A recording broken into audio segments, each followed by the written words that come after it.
Hello friends, एक बार फिर स्वागत है आपका लॉगआउट एकेडमी चैनल पर। तो दोस्तों, उत्तराखंड के सभी बेरोजगार छात्रों के लिए एक बहुत ही बड़ी खुशखबरी है। तो दोस्तों, ग्राम विकास अधिकारी और ग्राम पंचायत विकास अधिकारी के साथ साथ उत्तराखंड अधीनस्थ सेवा चयन आयोग ने कुल 854 पदों के लिए विज्ञप्ति जारी कर दी है, जिसके लिए आप दोस्तों 10 नवंबर से ऑनलाइन आवेदन कर सकते हैं।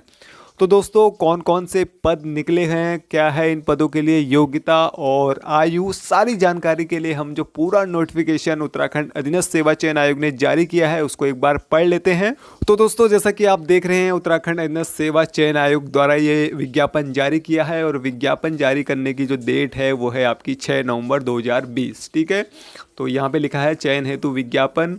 उत्तराखंड समूह गाँव में समाज कल्याण विभाग के अंतर्गत सहायक समाज कल्याण अधिकारी, छात्रावास अधीक्षक उत्तराखंड, राज्य निर्वाचन आयोग के अंतर्गत सहायक समीक्षा अधिकारी, उत्तराखंड अधीनस्थ सेवा चयन में सहायक समीक्षा अधिकारी, उत्तराखंड राजस्व परिषद देहरादून के अंतर्गत सहायक चकबंदी अधिकारी, सूचना एवं लोक संपर्क विभाग के अंतर्गत समीक्षक तथा संरक्षक कम डाटा एंट्री ऑपरेटर, पंचायती राज विभाग के अंतर्गत ग्राम पंचायत विकास अधिकारी, जिसकी राह सभी अभ्यर्थी देख रहे थे, महिला सशक्तिकरण एवं बाल विकास विभाग के अंतर्गत सुपरवाइजर, जनजाति कल्याण विभाग के अंतर्गत मृटन केयर सह हॉस्टल इंचार्ज, उत्तराखंड पर्यटन विकास परिषद के अंतर्गत सहायक स्वागती, उद्योग विभाग के अंतर्गत सहायक प्रबंधन उद्योग तथा ग्राम विकास विभाग उत्तराखंड के अंतर्गत ग्राम विकास अधिकारी के रिक्त पदों पर चयन हेतु विज्ञापन। तो दोस्तों, ये सारे विभाग हैं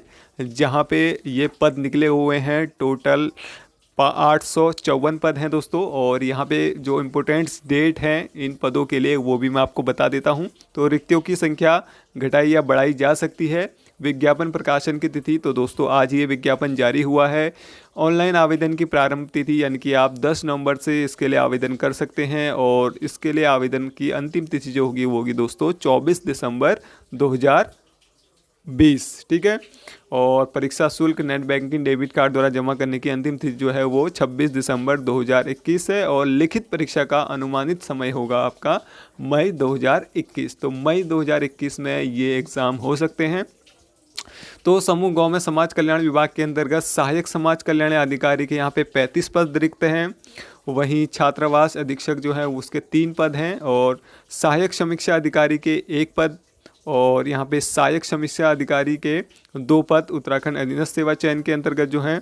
और उत्तराखंड राजस्व परिषद देहरादून के अंतर्गत जो सहायक चकबंदी अधिकारी हैं उसके यहाँ पे 4 पद के लिए विज्ञप्ति निकली है। और सूचना एवं लोक संपर्क विभाग के अंतर्गत समीक्षक के लिए 1 पद निकला है, और वहीं संरक्षक कम डाटा एंट्री ऑपरेटर के यहाँ पे 9 पद निकले हैं। पंचायती राज विभाग के अंतर्गत ग्राम विकास अधिकारी के यहाँ पे 292 पद निकले हुए हैं। तो दोस्तों, पहले से ही कहा जा रहा था कि 300 पद निकलेंगे ग्राम विकास अधिकारी के, तो दोस्तों यहाँ पे 292 पद यहाँ पे निकले हुए हैं। वहीं महिला सशक्तिकरण एवं बाल विकास विभाग के अंतर्गत सुपरवाइजर के 34 पद निकले हैं। जनजाति कल्याण विभाग के अंतर्गत मृटन केयर सह हॉस्टल इंचार्ज के 16 पद हैं, और उत्तराखंड पर्यटन विकास परिषद के अंतर्गत सहायक स्वागती के 6 पद, और वहीं उद्योग विभाग के अंतर्गत सहायक प्रबंधन उद्योग के यहाँ पे 70 पद हैं।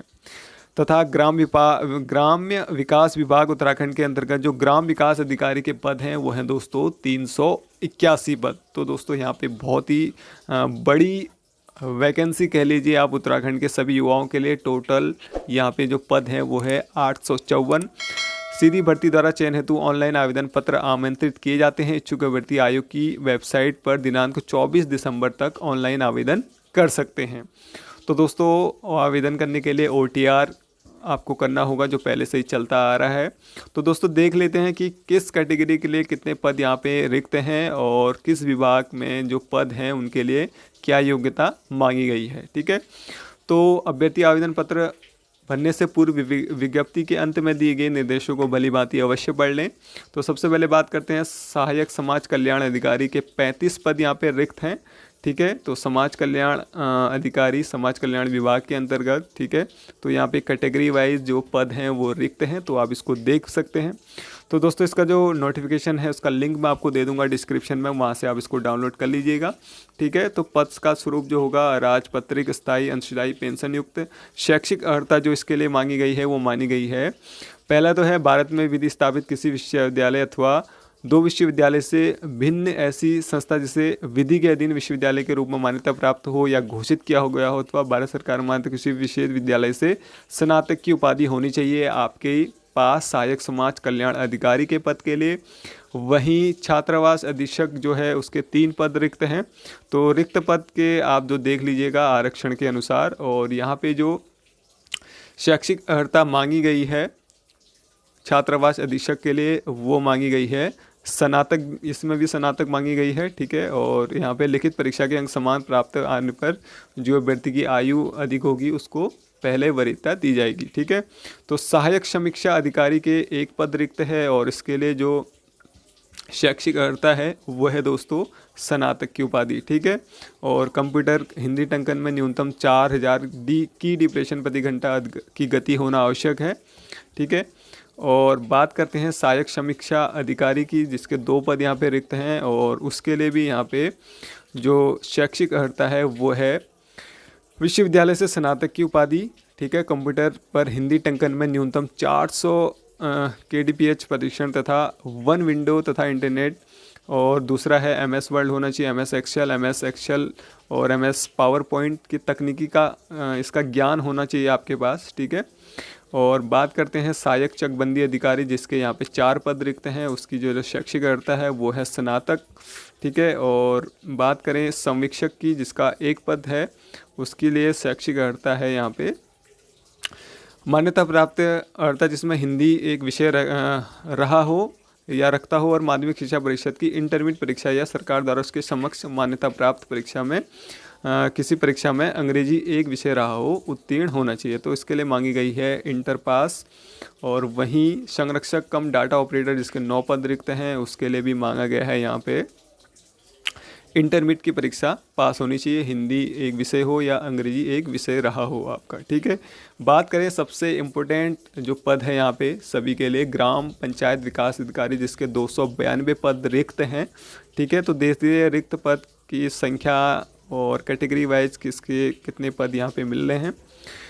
तो इसके लिए जो योग्यता की बात करें तो योग्यता बात करते हैं दोस्तों, वेतनमान आपका होगा यहाँ पे 25,500 से 81,000 तक, और शैक्षिक अर्हता जो होना चाहिए आपके पास, तो ग्राम पंचायत विकास अधिकारी के पद पर सीधी भर्ती के लिए आवश्यक है कि अभ्यर्थी मान्यता प्राप्त विश्वविद्यालय से स्नातक या समकक्ष उपाधि धारण करता हो तथा कंप्यूटर संचालन में न्यूनतम CCC लेवल का प्रमाण पत्र धारक भी हो। तो दोस्तों CCC होना जरूरी है यहाँ पर ग्राम पंचायत विकास अधिकारी के लिए। ठीक है, तो CCC के साथ साथ आपका स्नातक होना चाहिए, तो CCC का जो कंप्यूटर का डिप्लोमा है वो यहाँ पे मांगा गया है।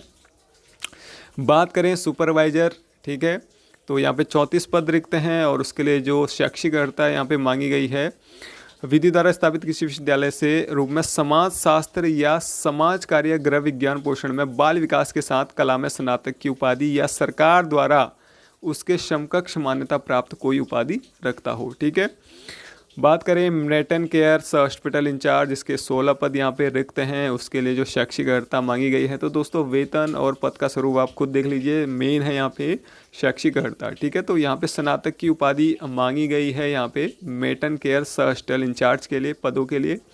फिर बात करें सहायक स्वागती जिसके 6 पद यहाँ पे रिक्त हैं, तो इसके लिए जो शैक्षिक अर्हता मांगी गई है मान्यता प्राप्त विश्वविद्यालय से स्नातक की उपाधि। ठीक है, तो इसके लिए भी स्नातक मांगा गया है। बात करें सहायक प्रबंधन उद्योग जिसके 70 पदों पर यहाँ पे भर्ती होने वाली है, उसके लिए शैक्षिक अर्हता है स्नातक की उपाधि अथवा विधि द्वारा स्थापित से स्नातक उपाधि अथवा विधि द्वारा स्थापित किसी विद्यालय या संस्थान से हथकरघा टेक्नोलॉजी, वस्त्र technology, craft technology, design technology, fashion technology में से किसी एक पर विधा में स्नातक की उपाधि, तो इनमें से आपके पास किसी एक में ग्रेजुएशन होना जरूरी है। ठीक है, बात करें सबसे महत्वपूर्ण पद ग्राम विकास अधिकारी की जिसके 381 पद यहाँ पे रिक्त हैं। ठीक है, तो किस ज़िले में कितने पद यहाँ पे रिक्त हैं वो आप खुद ही देख लीजिएगा, डिस्क्रिप्शन में लिंक दे दूंगा, पूरा नोटिफिकेशन डाउनलोड कर लीजिएगा। तो इसकी शैक्षिक अर्हता की बात अगर हम करें तो अनिवार्य अर्हता जो है मान्यता प्राप्त विश्वविद्यालय से स्नातक की उपाधि या सरकार द्वारा मान्यता प्राप्त उसके समकक्ष उपाधि। अधिमान अर्हता को भी देख लेते हैं। तो अंक समान होने पर ज्येष्ठ अभ्यर्थी को चयन सूची में ऊपर रखा जाएगा। और यहाँ पे आयोग द्वारा एक और अच्छा काम जो किया गया है वो ये है कि आयोग द्वारा समान न्यूनतम शैक्षिक अर्हता यानी कि स्नातक वाले विभिन्न विभागों के 854 पदों को क्लब करके यह भर्ती विज्ञापन जारी किया गया है, जिसमें समान अर्हता के पदों को एक ही चयन प्रक्रिया से भरा जा सके। तो दोस्तों अब आपको जिसकी शैक्षिक अर्हता समान है उसके लिए अलग अलग पेपर नहीं देना पड़ेगा, उन सभी का एक ही पेपर होगा। ठीक है, इससे आयोग व अभ्यर्थी दोनों के श्रम व समय की बचत होगी। आवेदन पत्र में 4 पदों को छोड़कर अन्य पदों के विकल्प चयन का अवसर नहीं दिया गया है। चयन के उपरांत लिखित परीक्षा की मेरिट के आधार पर अभ्यर्थियों को विभाग या पद के चयन का अवसर दिया जाएगा। तो दोस्तों जिसकी शैक्षिक अर्हता समान है उन सभी पदों का एक ही पेपर यहाँ पे होगा। इस संबंध में एक नीति भी आयोग द्वारा शीघ्र प्रकाशित की जा रही है। उक्त 4 पदों यथा सुपरवाइजर जो है महिला, समीक्षक, संरक्षक कम डाटा एंट्री ऑपरेटर तथा ग्राम विकास अधिकारी पर स्नातक के साथ साथ कुछ अनिवार्य अर्हता और भी रखी गई हैं। इन्हें अभ्यर्थी को आवेदन पत्र में चयन करना वो दर्ज करना अनिवार्य है। तो दोस्तों जो अलग से शैक्षिक अर्हता रखी गई है उनको भी आपको सिलेक्ट करना है। उपरोक्त सभी पदों को क्लब करके इस आधार पर विज्ञापित किया गया है कि इन सबके लिए स्नातक उपाधि की अर्हता अनिवार्य शैक्षिक अर्हता है। कुछ पदों पर स्नातक उपाधि के साथ साथ अन्य स्नातक स्तरीय अर्हता भी हैं, किंतु परीक्षाओं को समयबद्ध आधार पर पूरा करने के लिए समान पदों की क्लबिंग आवश्यक है, जिससे कई परीक्षाएं कराने के भार से बचा जा सके। तो दोस्तों जिन पदों के लिए जो शैक्षिक अर्हता है वो समान है, अगर अलग अलग उनका पेपर कराते हैं उन विभागों का तो काफ़ी टाइम लगेगा जो उत्तराखंड अधीनस्थ सेवा चयन आयोग है उसको एग्ज़ाम कराने में। तो इसलिए उन्होंने क्या करा है, जितने भी विभाग में पद निकले हैं और जी उनकी शैक्षिक अर्हता समान है तो उन सभी का क्या होगा, यहाँ पे एक ही पेपर होगा। ठीक है, साथ ही बार बार परीक्षाओं की सूचिता की आशंका भंग होने की आशंका को कम किया जा सके, अतः इन सभी पदों के चयन के लिए 100 अंकों की वस्तुनिष्ठ प्रकार की 2 घंटे की एक लिखित परीक्षा होगी, जो सामान्य हिंदी, सामान्य ज्ञान, सामान्य गद्य से संबंधित विषयों पर आधारित प्रश्न होंगे। विस्तृत पाठ्यक्रम आयोग की वेबसाइट पर प्रकाशित किया जा रहा है। ठीक है, तो इसका जो सिलेबस है वो भी आयोग की वेबसाइट पर जल्द ही जारी हो जाएगा। तो लिखित प्रतियोगी परीक्षा, ठीक है, ओबीसी को 45% यहाँ पे लाना अनिवार्य है, और जो जनजाति वाले हैं, अनुसूचित जनजाति, अनुसूचित जाति वाले, उनको 35%। ठीक है, तो यहाँ पे ऋणात्मक अंक आपको दिया जाएगा, ये आपको पता ही है। ठीक है, पेपर के बारे में जैसे ही आयोग के पेपर होते हैं उसी प्रकार का ये पेपर होगा। तो आयु की बात कर लेते हैं। तो आयु की गणना निश्चायक तिथि 1 जुलाई 2020 से आपकी ली जाएगी। आयु 1 जुलाई 2020 को न्यूनतम 21 वर्ष होनी चाहिए तथा 42 वर्ष से अधिक नहीं होनी चाहिए। तो 42 वर्ष तक के अभ्यर्थी इन पदों के लिए आवेदन कर सकते हैं। ठीक है, उत्तराखंड लोक सेवा आयोग की भर्ती के बाद समूह के सीधी भर्ती के पदों पर भर्ती हेतु आवेदन करने के लिए वही अभ्यर्थी पात्र होगा जिसने अपनी हाई स्कूल एवं इंटरव्यू परीक्षा इनके समक्ष स्तर की उत्तराखंड राज्य में स्थित मान्यता प्राप्त संस्थानों से की है। तो दोस्तों केवल वही अभ्यर्थी इसके लिए फॉर्म भर पाएगा जो इसने हाई स्कूल और इंटरमीडिएट की परीक्षा जो है वो उत्तराखंड से करी हो। ठीक है, बाकी दोस्तों जो सैनिक अर्धसैनिक बलों में कार्यरत हैं, राज्य सरकार के बाहर काम करते हैं, ठीक है, और राजकीय अर्धशासी संस्था में नियमित पदों पर नियमित रूप से नियुक्त कर्मियों और केंद्र सरकार द्वारा केंद्र सरकार के सार्वजनिक उपक्रमों के नियमित पदों पर उत्तराखंड में कार्यरत हैं, तो ऐसे कर्मी जिनकी सेवाएं उत्तराखंड से बाहर स्थानांतरित नहीं हो सकती हो, स्वयं अथवा उनके पति पत्नी जैसी भी स्थिति हो तथा उनके पुत्र पुत्री राज्याधीन सेवाओं में समूह के सीधी भर्ती पदों पर चयन हेतु आवेदन के पात्र होंगे। ठीक है, तो यहाँ पे अनापत्ति प्रमाण पत्र, राष्ट्रीयता आपको पता ही है। ठीक है, अब जो बात करते हैं दोस्तों वो बात करते हैं हम यहाँ पे इम्पोर्टेंट चीज़ें ही हम देखने वाले हैं। तो ऑनलाइन आवेदन किए जाने वाले प्रक्रिया क्या है वो आप एक बार देख लीजिए। तो OTR जैसे पहले से करते थे उसी प्रकार का करना है, बार बार आपको नहीं करना पड़ेगा। परीक्षा शुल्क देख लेते हैं एक बार। तो अनारक्षित जो सामान्य उत्तराखंड पिछड़ा के लिए यहाँ पे 300 रुपये होगी, और उत्तराखंड अनुसूचित जाति के लिए 150 रुपये, उत्तराखंड अनुसूचित जनजाति के लिए भी 150, और दिव्यांग आर्थिक रूप से कमजोर अभ्यर्थियों के लिए भी 150 रुपये की फीस यहाँ पे उनको पे करनी होगी। उपरोक्त निर्देशों के साथ साथ आवेदन पत्र भरने से पूर्व निम्न महत्वपूर्ण निर्देशों व शर्तों को पढ़ें। तो OTR को कैसे बनना है, तो यहाँ पे सारी शर्तें और नियम आपको दिए हुए हैं, निर्देश। तो आप पढ़ लीजिएगा इसको ध्यान से, और ध्यान से पढ़ने के बाद ही आप अपना फॉर्म भरिएगा, ठीक है। तो फॉर्म आपको कैसे भरना है ये भी मैं आपको बता दूंगा, स्टेप बाय स्टेप फॉर्म भर के आपको पूरा फॉर्म भर के बता दूंगा, ठीक है। तो जैसे ही फॉर्म का लिंक खुलता है तो दोस्तों मैं आपको पूरा फॉर्म भर के बता दूंगा, ठीक है। तो आपको OTR करने के लिए जाना होगा ssc.uk.government की ऑफिशियल साइट पर, ठीक है। तो वहाँ से आप अपना OTR करेंगे सबसे पहले, उसके बाद आपका जो फॉर्म है वो भरा जाएगा, ठीक है। तो दोस्तों ये था फुल नोटिफिकेशन उत्तराखंड अधीनस्थ सेवा चयन आयोग के द्वारा 854 पदों के लिए। तो दोस्तों हो जाइए तैयार, क्योंकि ऐसा मौका बार बार नहीं आने वाला है। ये गोल्डन अपॉर्चुनिटी है सभी अभ्यर्थियों के लिए जो उत्तराखंड की परीक्षाओं की तैयारी में जुटे हुए हैं कई वर्षों से। तो दोस्तों यही थी न्यूज़ आज की, और फॉर्म जब इसका ओपन हो जाएगा तो मैं आपको फॉर्म भर के बता दूंगा स्टेप बाय स्टेप कैसे आपको फॉर्म भरना है। तो दोस्तों जुड़े रहिए हमारे चैनल लॉगआउट एकेडमी के साथ, और अगर आप चैनल पर नए हैं तो चैनल को सब्सक्राइब कीजिए, साथ में जो बेल आइकन है उसको भी जरूर प्रेस करिएगा, जिससे कि आने वाली वीडियो का आपको सबसे पहले पता चल सके। तो दोस्तों आज की वीडियो में इतना ही। Thank you for watching.